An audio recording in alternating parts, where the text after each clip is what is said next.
gars, comment ça va? Alors, aujourd'hui c'est le grand jour. Aujourd'hui, on change ce qui nous a fait défaut à Croix-en-Ternois. Voilà l'embrayage qu'il me fallait et que je n'avais pas. Alors, là c'est l'embrayage donc que vous avez vu que j'ai récupéré sur le bloc à Lucien avec le volant moteur du coup Driftworks allégé. Les principaux intérêts sont simples.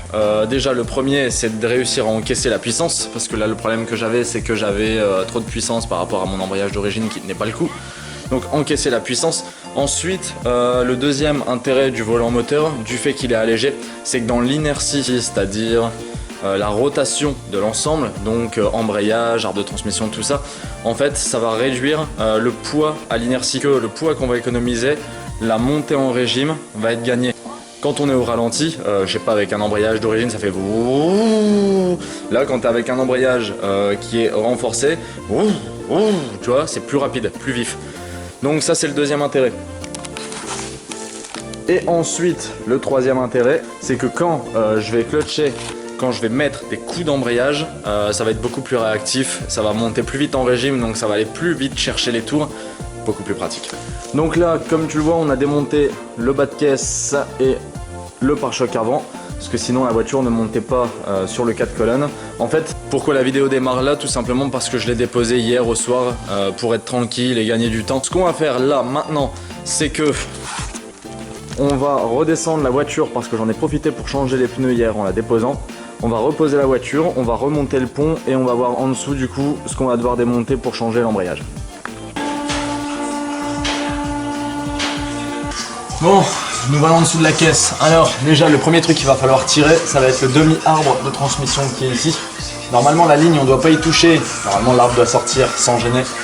Et ensuite ce qu'on a à faire c'est démonter les supports de boîte, les prises de la boîte, la partie manche levier de vitesse au-dessus. Et ensuite c'est la séparer pour pouvoir la sortir.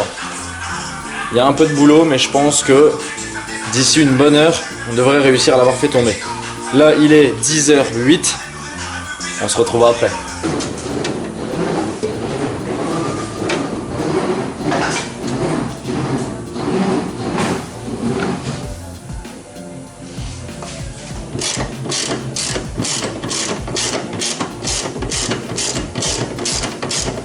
Donc là maintenant la boîte est desserrée ici, elle est libre.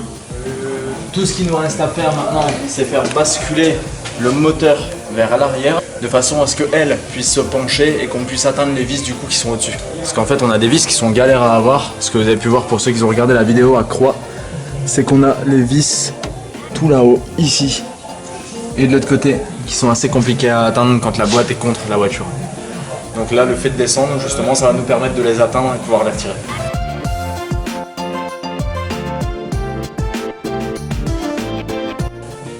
L'embrayage donc d'origine qui est ici, donc là il nous reste à enlever le vis du tour pour pouvoir atteindre le volant moteur qui est derrière et pouvoir donc le déposer pour le remplacer par les nouveaux. Là du coup on est en train de desserrer le volant moteur, un petit peu long.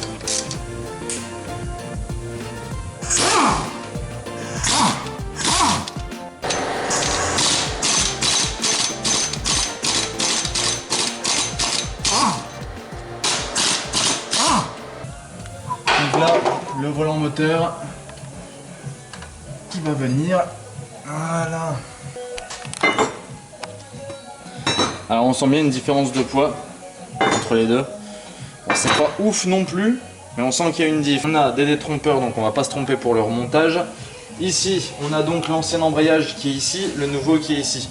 Alors, vous allez vous demander peut-être pourquoi, parce que moi ça m'a étonné, pourquoi ceux qui ont 4 branches comme ça tiennent plus que ceux qui sont complets.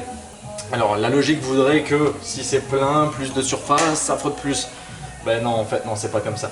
C'est-à-dire que là, on a une matière qui est un peu abrasive, hein, on voit que c'est un peu creusé. Ça, sauf que là, on est sur un composant un peu comme les plaquettes de frein EBC, les plaquettes de frein sport en fait. Et ces plaquettes de frein là, c'est le même principe qu'un freinage. C'est que si on met un plein, ça va chauffer, ça va frotter tout le tour. Alors que si on est sur un embrayage comme celui-là, je pense que c'est juste le même principe qu'un patin. C'est-à-dire que vu qu'il y a 4 tampons indépendants, c'est avec 4 trucs qui vont venir freiner et pas qui vont glisser contre. C'est pour ça que ces embrayages-là, quand on lâche l'embrayage, la voiture cale direct, parce que ça fait l'effet frein. Je pense que c'est comme ça que ça s'explique. On va remonter nouveau volant moteur, donc plus léger que l'ancien, et on va donc remonter embrayage plus costaud et qui tient plus de couple que l'ancien aussi. C'est parti.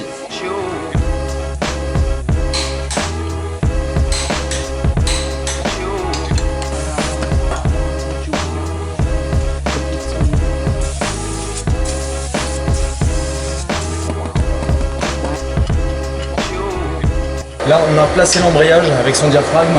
Alors maintenant, la chose à faire pour remonter la boîte avant de serrer l'embrayage, c'est de venir centrer ici la partie qui est à l'intérieur. En fait, là, tu vois ici, tu as le truc à l'intérieur qui bouge. Et ça, si tu veux rentrer la boîte, il faut qu'il soit parfaitement centré. Donc bon, pour le centrer, moi, je vais faire comme ça. Normalement, il faut utiliser des centreurs.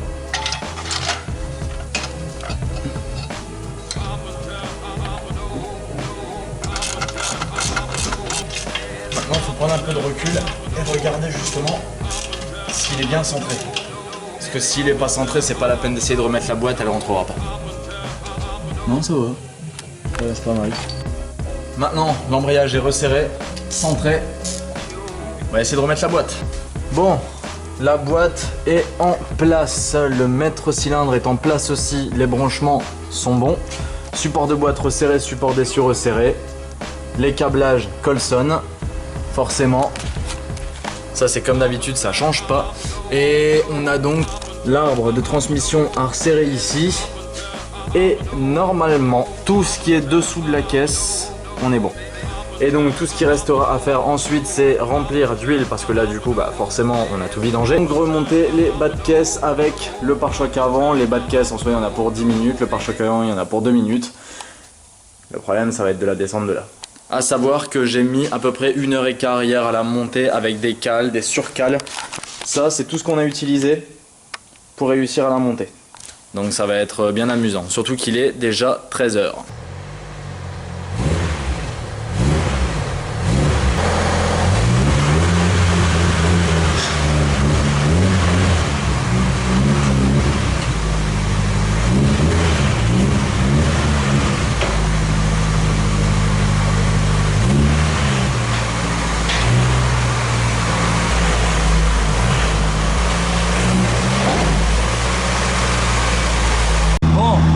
Mes premières impressions sont celles que je pensais.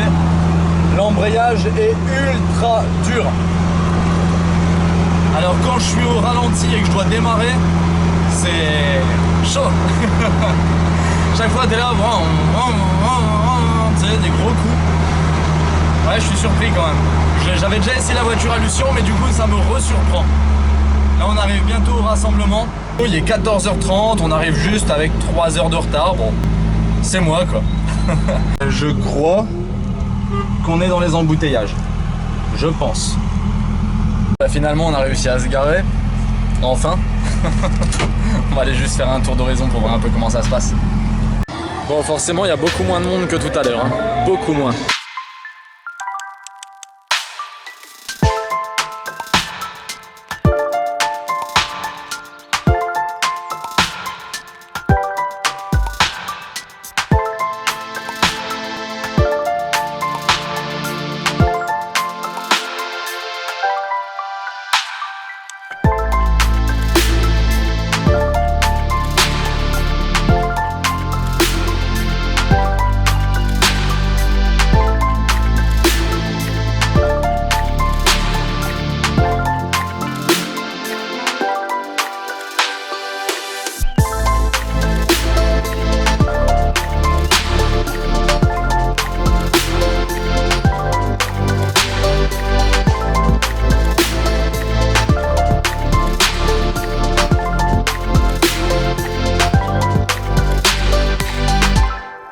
Bon, me voilà de retour chez moi. Alors, on est revenu avec la voiture. Toujours entière. Alors finalement, on a pu aller sur l'événement de POG. On a pu y rentrer.